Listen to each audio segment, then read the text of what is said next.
चाकूचा धाक दाखवून 2 चोरांनी एका दुकानदाराला लुटल्याची धक्कादायक घटना अंबरनाथमध्ये घडली आहे। रात्री 11च्या सुमारास दुकानातून घरी जात असताना दबा धरून बसलेल्या 2 चोरांनी हा हल्ला करून दुकानदाराला लुटला आहे।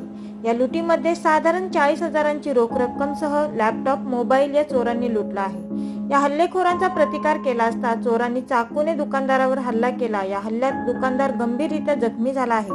या प्रकरणी अज्ञात हल्लेखोरांच्या विरोधात अंबरनाथ पोलीस ठाण्यात गुन्हा दाखल करण्यात आला आहे।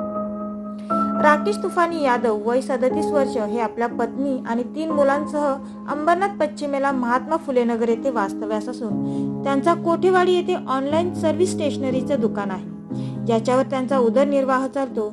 रोज रात्री राकेश दुकान बंद करून घरी जाताना त्यांच्याजवळ लॅपटॉप, मोबाईल तसेच दुकानातील रोकड ते सोबत घेऊन जात असतात।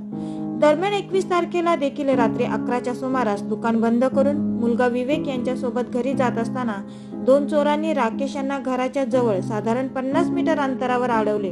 हे चोर अंदाजे 30 वर्ष वयाचे असून ते दबा धरून बसलेले होते।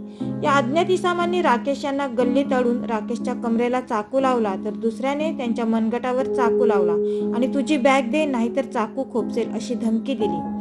दरम्यान राकेश यांनी या लुटीचा प्रतिकार केला असता चोरट्यांनी राकेशवर चाकूने हल्ला चढवला। या हल्ल्यात राकेश हे गंभीर जखमी झाले आहेत। त्यानंतर राकेश यांच्या जवळची बॅग जबरदस्तीने हिसकावून घेतली आणि चोरांनी लाखमेल चौकाच्या दिशेने पोबारा झाले। जाताना त्यांनी राकेश यांना जोरात धक्का दिला, त्यामुळे राकेश जमिनीवर कोसळले आणि त्यांना गंभीर जखमी झाले। या चोरांनी राकेश यांच्या जवळ असणारा लॅपटॉप, मोबाईल तसेच दिवसभर केलेल्या मेहनतीचे सुमारे 40,000 रुपये चोरून चोर पसार झाले आहेत। या प्रकरणी अंबरनाथ पोलिसांनी गुन्हा दाखल करून फरार आरोपीचा शोध सुरू केला है। सर, मैं उस दिन दुकान बंद करके 11 बजे मैं घर से जो दुकान से घर के लिए निकला। मैं फुले नगर में ही मेरी जो दुकान है और फुले नगर में ही घर है मेरा, 2 मिनट का डिस्टेंस है वहाँ से घर जाने के लिए। तो उसी रास्ते में मैं जा रहा था गली से। रास्ते में 2 लोग जो छुप के खड़े थे, उस जगह पे थोड़ा अंधेरा था हल्का सा। वो दोनों लोग जो दीवार को चिपक के खड़े थे दोनों साइड में। जैसे मैं गया तो लेफ़्ट साइड में जो बंदा था उसने मेरे गले पे चाकू रख दिया, और जो राइट साइड में था वो चाकू निकाल के अपने कमर से और तुरंत मेरे ऊपर वार करने लगा। एक जगह इधर मेरे हाथ पे लगा है, एक जगह यहाँ मेरे गाल पे लगा है। और इसके बाद फिर वो मुझे गाली दे के बोला मार दूँ क्या, ऐसे जो है चाकू पीछे खींचा। तो फिर मैं बोला रुक, जो दे रहा हूँ ना। तो अभी मैं ऐसे बैग को जो है उतारने की कोशिश किया, जब तक उसने जो मुझे धक्का दे के गिरा दिया और मेरा बैग जो खींचा तो पट्टा उसका उखड़ गया, और दूसरे हाथ से जो है बाएं हाथ से उन्होंने ऐसे खुद से निकाल लिया। मैं ज़मीन पे गिरा तो मुझे यहाँ नीचे हाथ में भी चोट लगी। तो मेरी आवाज़ सुन के फिर आजू बाजू के जो लोग थे वो लोग दौड़ दौड़ के बाहर आए। जब तक वो गली में होते हुए सब अंधेरे की तरफ भागे, हम लोग भी उनके पीछे पीछे भागे, लेकिन उनको पकड़ नहीं पाए। जब ये घटना हुई तो मेरा जो है छोटा बेटा मेरे साथ था, वो मेरे आगे आगे जा रहा था। उसको उन लोगों ने जाने दिया था और मुझे रोक लिया था। तो बेटे ने जब जो है देखा मुझे रोके हुए, तो वो जो है घर पे जाके उधर चिल्लाने लगा। उधर जाके वो चिल्लाया तो लोग वहाँ से भी भाग के आए। और सर, जो है लगभग 40,000 रुपया इसमें मेरा कैश लूटा गया है, और मेरा जो है लैपटॉप है असूस कंपनी का, वो 52,000 रुपये का था। और एक सैमसंग का मोबाइल है जो गैलेक्सी A20 जो 3, वो जो 19,000 रुपये का मोबाइल है। और इसके अलावा एक जो है कस्टमर का मैंने ऑनलाइन फॉर्म भरने के लिए लिया था सहारा का। जैसे कि आजकल जो रिफ़ंड करने का फॉर्म ऑनलाइन हो रहा है, लोगों का पैसा मिलने वाला है गवर्नमेंट से, तो उनका ओरिजिनल जो पेपर बॉन्ड्स वगैरह था वो सब मेरे ही बैग में था। तो साथ में उनका वो भी चला गया, और मेरा उसमें बैग में ATM था, आधार कार्ड था, पैन कार्ड था, और इसके अलावा कुछ और ओरिजिनल डॉक्यूमेंट्स थे मेरे, और दुकान की चाबी भी उसमें थी, वो भी साथ में गई। जी, जब हम लोग भागते भागते उनको पकड़ नहीं पाए तो उसी समय हम लोगों ने पुलिस कंप्लेंट किया।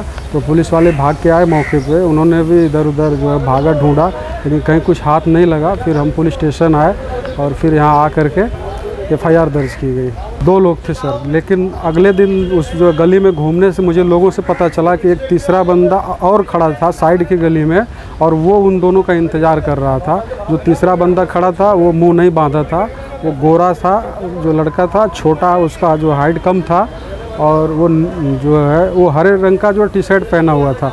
बाकी जो इधर से 2 भाग के गए उसमें एक लंबा था, मेरे से ज़्यादा हाइट का था, वो गोरा सा था और वो येलो कलर का हुडी पहना हुआ था, और एक दूसरा जो सांवला था वो लगभग मेरे हाइट का था और वो वाइट कलर का जो शर्ट पहना हुआ था। और अभी मेरी मांग यही है पुलिस प्रशासन से कि जल्द से जल्द उन लोगों को गिरफ्तार किया जाए, ताकि जो मेरा नुकसान हुआ है वो मुझे मिल सके। अंबरनाथ शहरात सध्या कायदा सुव्यवस्थेचे 3:13 वाजले असून गुन्हेगारांना कायद्याची भीती नसल्याचे चित्र पाहायला मिळत आहे। शीतल मोरेसह अभय शर्मा, मेट्रो न्यूज, अंबरनाथ।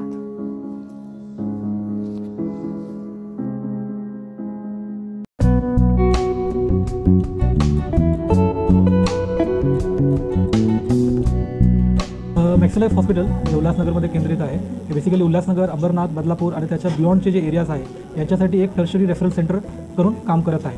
एकमेव हॉस्पिटल आहे जिकडे आपला एकच रूममध्ये CT scan, cath lab machine, dialysis machine, echography plus sonography हे सर्व सुविधा अवेलेबल असतात। प्लस एक न्यूरो इंटरव्हेन्शन टीम आहे अंडर डॉक्टर विवेक अग्रवाल सर, जे आपल्याकडे इमर्जन्सी केसेसमध्ये हेड इंजुरी केसेस झाले किंवा स्पाइन इंजुरी केसेस झाले त्यामध्ये इमर्जन्सीमध्ये ऑपरेट आपल्याला करता येतात, ज्यामुळे पेशंटचा जीव आपल्याला वाचवता येतं।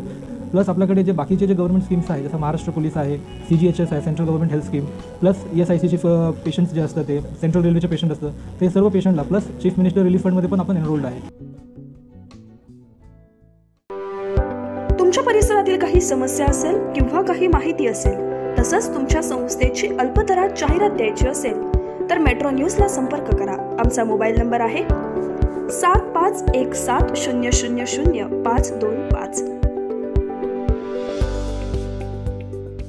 उल्हासनगर असो, अंबरनाथ असो की बदलापूर, ऊन, पाऊस, थंडी किंवा नैसर्गिक आपत्ती याची तमा न बाळगता आम्ही कर्तव्यदक्ष राहून काम करतो।